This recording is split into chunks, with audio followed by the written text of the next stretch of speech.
জুলকার নাইনের তিনটা ঐতিহাসিক সফর যেগুলো সূরা কাহফে বর্ণনা করা আছে। এই জন্য কিয়ামতের দাজ্জালের ফিতনা থেকে বাঁচার ক্ষেত্রে সূরা কাহফের কথা এসেছে। কেননা সূরা কাহফে কোরআনের সবচেয়ে ব্যতিক্রম ঘটনাগুলো সূরা কাহফে আছে।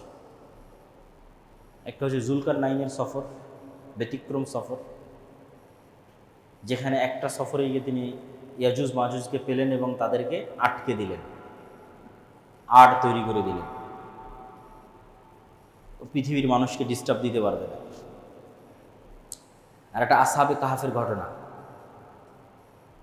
সময়ের আপেক্ষিকতা, ৩০৯ বছর পৃথিবী থেকে বিচ্ছিন্নতা, ঈমান রক্ষার জন্য গুহায় আশ্রয়।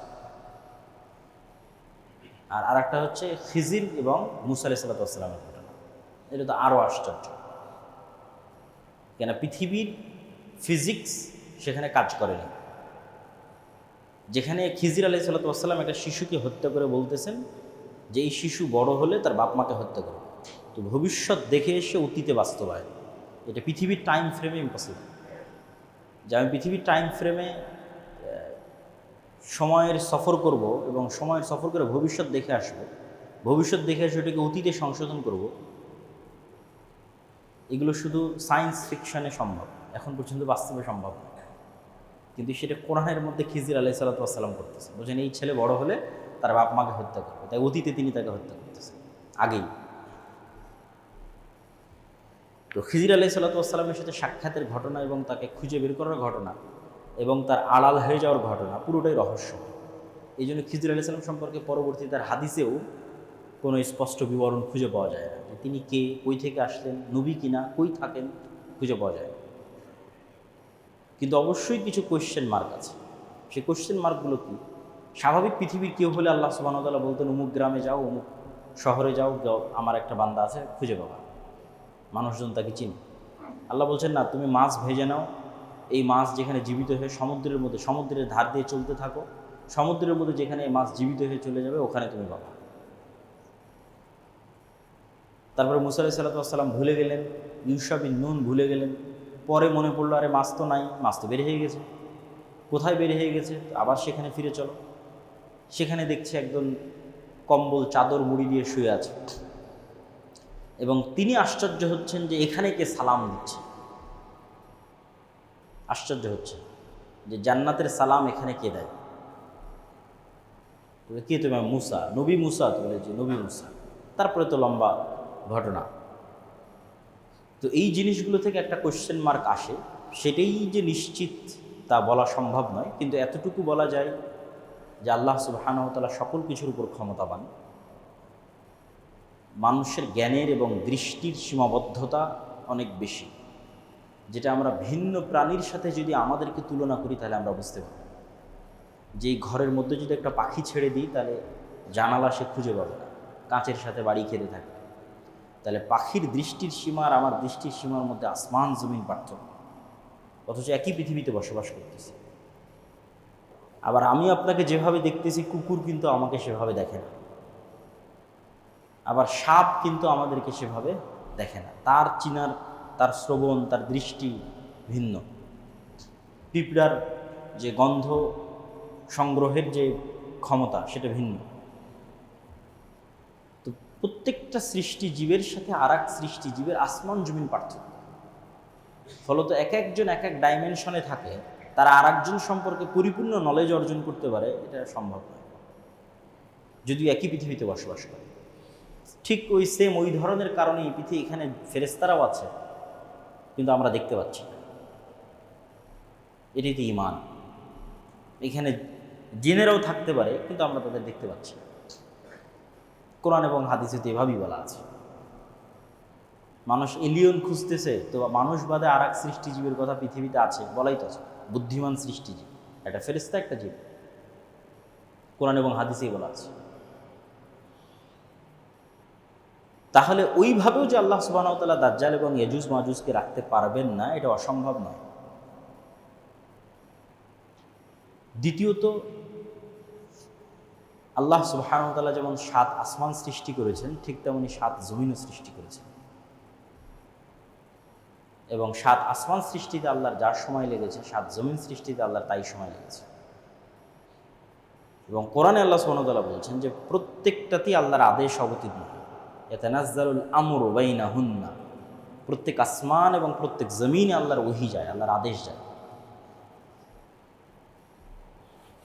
ফলত দাজ্জাল এবং ইয়াজুজ মাজুজকে যদি আল্লাহ সুবহানাহু ওয়া তাআলা অন্য জমিনে রেখে থাকেন, এটাও সম্পূর্ণরূপে নাকচ করা সম্ভব না, কিন্তু নিশ্চিত এটাও বলা সম্ভব না। কিন্তু কিয়ামতের পূর্ব মুহূর্তের ঘটনাগুলো যে অনেক ব্যতিক্রম, এটা বোঝা যায়।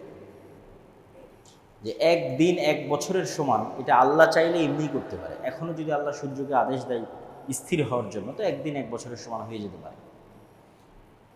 কিন্তু সাধারণত আল্লাহ সুবহানাহু ওয়া তাআলা এভাবে করেন না, সাধারণত করেন না, বরং যেটাই ঘটে ঘটনার ধারাবাহিকতায় ঘটে। তো যদি ঘটনার ধারাবাহিকতাতে ঘটতে হয়, তাহলে পৃথিবীতে এমন ভয়ঙ্কর পরিবর্তন লাগবে, যেই পরিবর্তনের ধাক্কা স্বাভাবিক হতে অটোমেটিকই সূর্য এবং পৃথিবীতে একদিন হবে 1 বছর, এবং একদিন হবে, পরের দিন হবে 1 মাস, তারপরের দিন হবে 1 সপ্তাহ। ওই যে ভয়ঙ্কর ঘটনা ঘটেছে, ওইটার ধাক্কা স্বাভাবিক হতে এই ঘটনা ঘটতে হচ্ছে, যে একদিন 1 বছর, একদিন 1 মাস, একদিন 1 সপ্তাহ, তারপরের দিনগুলো আবার পৃথিবীর স্বাভাবিক দিন। সুতরাং কিয়ামতের পূর্ব মুহূর্তের ঘটনাগুলোকে শুধু স্বাভাবিক দৃষ্টিকোণ থেকে দেখলে হবে না, এটা সম্পূর্ণ ব্যতিক্রম এবং ভিন্ন।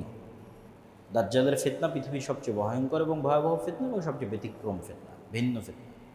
আর ইয়াজুজ মাজুজেরটা আরও ব্যতিক্রম, আরও ভয়াবহ। এই ফিতনাগুলো থেকে আমরা বাঁচব কীভাবে? এই ফিতনাগুলো থেকে বাঁচার থেকে আমাদের শিক্ষা যেটা, যে আমরা 2টা বাক্য দিয়ে শুরু করেছিলাম, তাওহীদ এবং পরকাল, ইসলামের সারমর্ম। এই দুইটাতে যার বিশ্বাস যত মজবুত, সে পৃথিবীর সকল ফিতনা থেকে তত বেশি সেফ থাকবে। তাওহীদে যার বিশ্বাস যত মজবুত, পুনরায় জীবিত হবে, এইটাতে যার বিশ্বাস যত মজবুত, যে পুনরায় জীবিত হলে আল্লাহ সুবহানাহু ওয়া তাআলা আমাকে জান্নাতে দিবেন। তো আসহাবুল উখদুদ ওয়াস-সামাঈ যাতিল বুরুজ ওয়াল ইয়াউমিল মাউউদ ওয়া শাহিদিন ওয়া মাশহুদ কুতিলা আসহাবুল উখদুদ। আসহাবুল উখদুদকে বলা হচ্ছে সামনে আগুন, হয় ঈমান না হয় আগুনে ঢুকে পড়ে। তো আসহাবুল উখদুদ আগুনে ঢুকে পড়তেছে, এটা কেমনে সম্ভব? তাওহীদের প্রতি অগাধ আস্থা, এবং আমি যে আগুনে ঢুকতেছি, আগুন তো জান্নাত, কেন মৃত্যুবরণ করলেই তো আমি জান্নাতে চলে যাব। তাহলে মৃত্যুর ভয় না মৃত্যু জান্নাতে যাওয়ার উসিলা, কোনটা তার ব্রেনে কাজ করতেছে? মৃত্যু তো জান্নাতে যাওয়ার উসিলা, মৃত্যুর ভয় নয়। মানে এখন যে মারা যাচ্ছে এটা ভয়, মারা তো যাওয়াই লাগবে।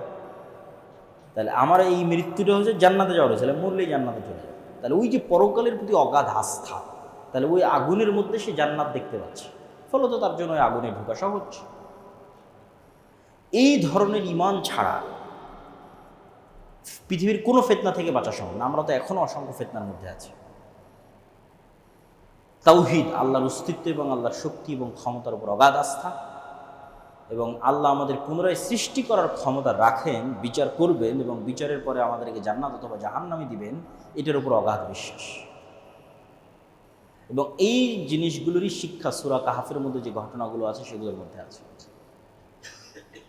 যেমন আসহাবে কাহফ পৃথিবী থেকে সম্পূর্ণরূপে বিচ্ছিন্ন হয়ে গেছে তাদের তাওহীদকে রক্ষা করার জন্য। তো এই জন্য আমাদের তাওহীদের প্রতি বিশ্বাস এবং পরকালের প্রতি বিশ্বাসের মাত্রা বাড়াতে হবে, ঈমানকে মজবুত করতে হবে।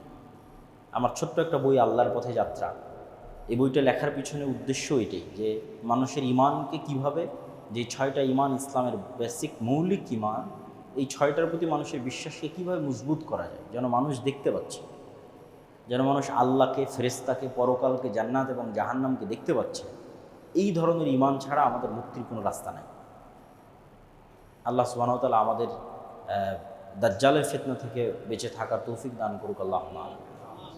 এখানে আর একটা ছোট্ট দিক নির্দেশনা, সেটা হচ্ছে পুরো ঘটনা থেকে শুধু এই জিনিসগুলো নিয়ে পড়ে থাকা, এগুলোই অ্যানালাইসিস করতে থাকা, কখন ইমাম মাহদী আসবে, কোথায় থেকে আসবে, এটা কিন্তু কাজ নয়।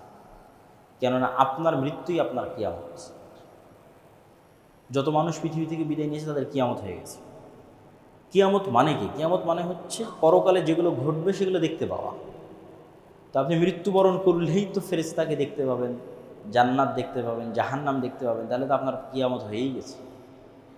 তাহলে যত মানুষ মৃত্যুবরণ করেছে তারা তো ভিন্ন জগতে চলেই গেছে। তাহলে কবে ইমাম মাহদি আসবে, কবে দাজ্জাল আসবে, ওইটা অ্যানালাইসিস করা বেশি আগে, না আপনার মৃত্যুর প্রস্তুতি নেওয়া বেশি আগে? না আপনার মৃত্যু তো আপনার কিয়ামত, এটা বেশি আগে। ঠিক আরও একটা বিষয় কি, হতাশা, যে না ইমাম মাহদি আসলেই সব হবে, ঈসা আলাইহিস সালাম আসলেই সব হবে। কিন্তু আমি কিন্তু আপনাকে দেখিয়ে দিলাম তার আগেই সব হবে। মানে আমার এবং আপনার মতো যুবকেরাই, আমার এবং আপনার মতো মুসলমানেরাই বিশ্ব বিজয় করে ফেলবে, কোনো নতুন নবী ছাড়া, কোনো নতুন কোরআন ছাড়া। এই দুটো পয়েন্ট মনে রাখবেন, কোনো নতুন নবী ছাড়াই, কোনো নতুন কোরআন ছাড়াই। যেই কোরআন 1400 বছর আগে এসেছে ওই কোরআন পড়েই, আর যে নবী 1400 বছর এসেছেন ওই নবীর আদর্শ মেনেই আমার এবং আপনার মতো মুসলমানেরা ঈসা আলাইহিস সালাম আসার আগেই পৃথিবী বিজয় করে ফেলবে। তাহলে তো আপনার অনেক কিছু করার আছে, অনেক কিছু শিকার আছে, জানার আছে। ইমাম মাহদির ঈসা ইসলাম আসলে কোরআনও আসবে না নতুন করে, উনি নবুয়তেরও দাবি করবেন না, নতুন করে কোনো হাদিসও আসবে না। যা থাকার, যা ঘটার, তা ঘটেই গেছে, তা আমার এবং আপনার কাছে আছে। সুতরাং এটা নিয়ে কাজ করা, চর্চা করা, দাওয়াত দেওয়া, দিনকে ছড়িয়ে দেওয়া এবং নিজের মৃত্যুর প্রস্তুতি নেওয়া, এবং আল্লাহ সুবহানাহু ওয়া তাআলার কাছে কিয়ামতের পূর্ব মুহূর্তের ফিতনাগুলো থেকে বাঁচতে চাও। আল্লাহ সুবহানাহু ওয়া তাআলা আমাদের হেফাজত করুক। আল্লাহুম্মা আমিন। الحمد لله وحده والصلاة والسلام على من لا نبي بعده يا أيها الذين آمنوا صلوا عليه وسلموا تسليما اللهم صل على محمد وعلى آل محمد كما صليت على إبراهيم وعلى آل إبراهيم إنك حميد مجيد اللهم بارك على محمد وعلى آل محمد كما باركت على إبراهيم وعلى آل إبراهيم إنك حميد مجيد ربنا ظلمنا أنفسنا وإن لم تغفر لنا وترحمنا لنكون। এক নবী এক গোরস্থানের পাশ দিয়ে অতিক্রম করছে, এক যেখানে গ্রাম এবং শহর ধ্বংস হয়ে গেছে, পুরাতন। তো নবী বলছে এই পুরাতন ধ্বংসপ্রাপ্ত শহর গ্রামকে আল্লাহ কিভাবে পুনরায় জীবিত করবে। তো আল্লাহ তখন ওই নবীকেই মৃত্যু দিয়ে দিলেন। 100 বছর পরে নবীকে আবার জীবিত করলেন। জীবিত করে জিজ্ঞেস করছেন যে তুমি কতদিন মৃত ছিলে বলো। তো অল্প সময়। তো বলছে যে তোমার সামনে তোমার ঘোড়া বা উট যেটাতে তুমি সফর করছিলা, ওটার পচে গলে লাশ শেষে যে হাড় হাড্ডিগুলো আছে, যে সে হাড় হাড্ডি।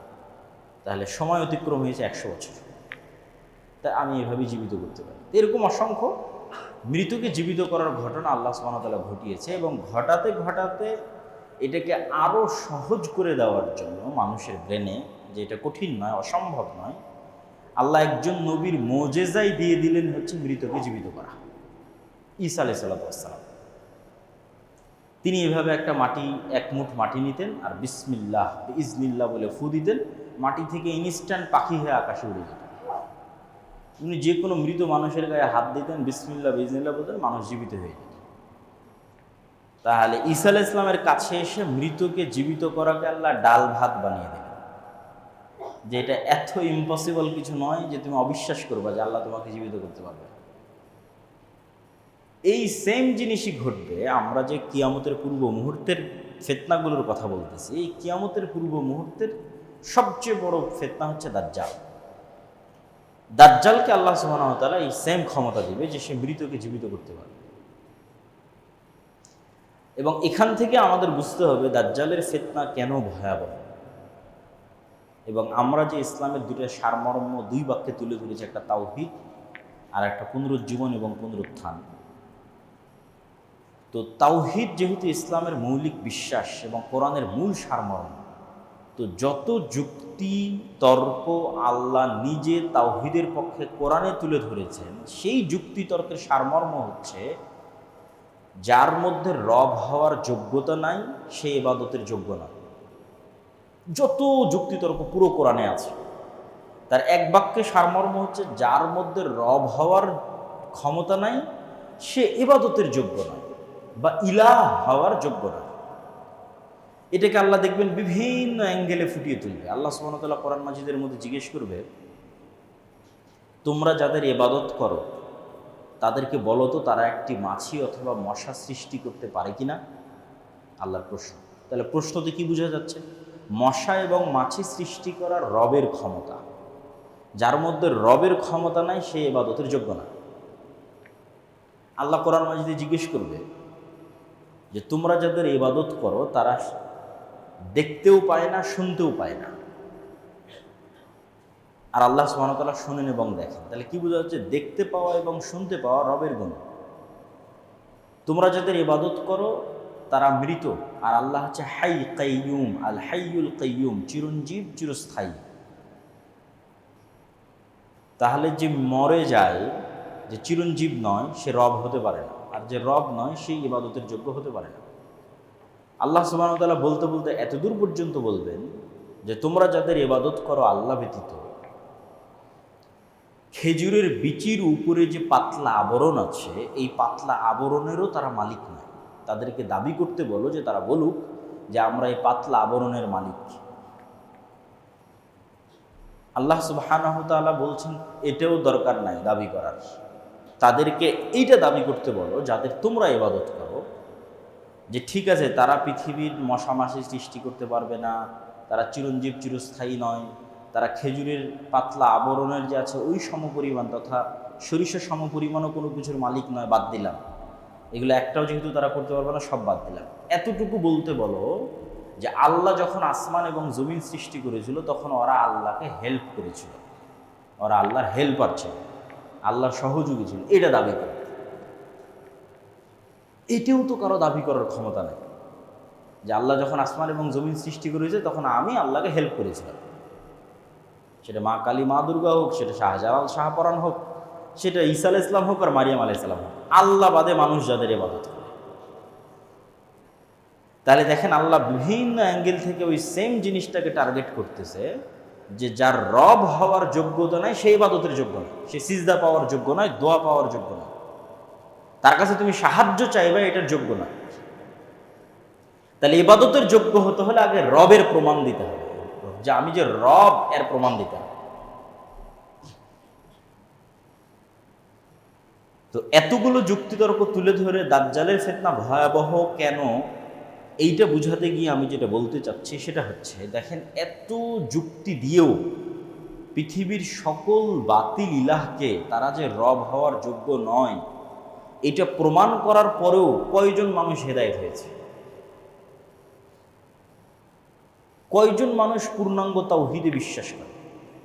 সেটা আহলে কিতাব ইহুদি খ্রিস্টান হোক, সেটা যারা আহলে কিতাব নয় মুশরিক তারা হোক, আর নামধারী মুসলমান হোক, যে কবরে যায়, মাজারে যায়, তাবিজ কবজ কবিরাজের আশ্রয় নেয়, জিনের আশ্রয় নেয়, কতজন? তাহলে এতগুলো বাতিলিলা কেউ রব হওয়ার প্রমাণ দিতে পারতেছে না, তারপরেও মানুষ তাদের ইবাদত করতেছে। তাহলে এবার চিন্তা করেন, যেই দিন দাজ্জাল রব হওয়ার প্রমাণ দিয়ে দিবে সেই দিন মানুষের কি হবে? রব হওয়ার প্রমাণ ছাড়াই মানুষ বাতিল ইলাহের ইবাদত করতেছে। আর আল্লাহ পবিত্র কোরআনে চ্যালেঞ্জ করতে থাকলেন যে এদের প্রমাণ দিতে বলো এরা রব কিনা। রব যদি না হয় ইবাদত করিও না, ইবাদতের যোগ্য নয়। তাহলে এবার দাজ্জাল তো রব হওয়ার প্রমাণ দিয়ে দিবে। দাজ্জাল মৃতকে জীবিত করবে, আর আদেশে আসমান থেকে বৃষ্টি বর্ষণ হবে, জমিন থেকে ফসল উৎপাদন হবে, জান্নাত দেখাবে, জাহান্নাম দেখাবে, আপনার মৃত দাদা দাদিকে জীবিত অবস্থায় পেশ করে দিবে। তাহলে তখন মানুষের কি হবে? তখন কয়জন ঈমান নিয়ে বাঁচতে পারবে? এই জন্য দাজ্জালের ফিতনা পৃথিবীর সবচেয়ে বড় ভয়াবহ ফিতনা, যেই ফিতনায় পতিত হবে উম্মতে মুহাম্মাদী।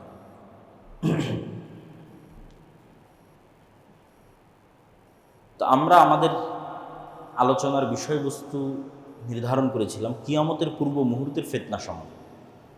তো রাসূলুল্লাহ সাল্লাল্লাহু আলাইহি ওয়াসাল্লাম কিয়ামতের পূর্ব মুহূর্তে সংঘটিত হতে পারে এরকম ফিতনা সম্পর্কে সংক্ষেপে যা বলেছেন তার কিছু সারমর্ম আমরা আজকে আপনাদের সামনে তুলে ধরব।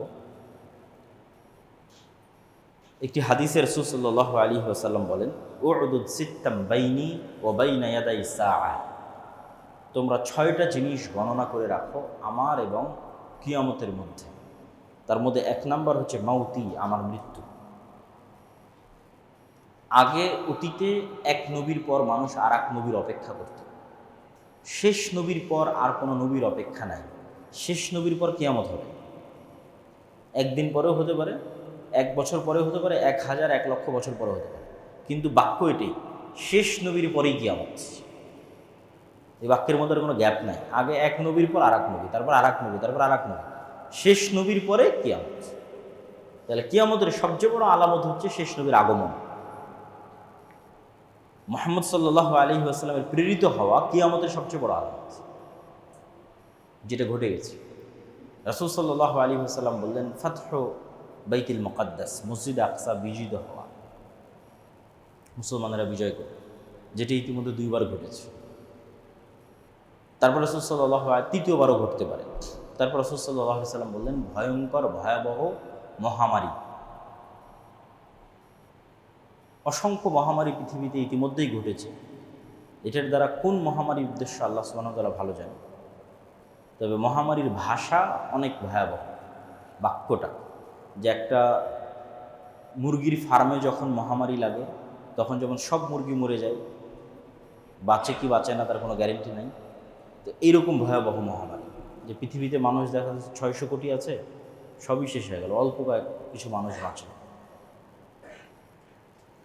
তারপর সাল্লাল্লাহু বললেন, এমন এক ফিতনা, যেই ফিতনা আরবের প্রত্যেক ঘরে প্রবেশ করবে, পৃথিবীর প্রত্যেক ঘরে নয়, শুধু আরবের প্রত্যেক ঘরে প্রবেশ করবে।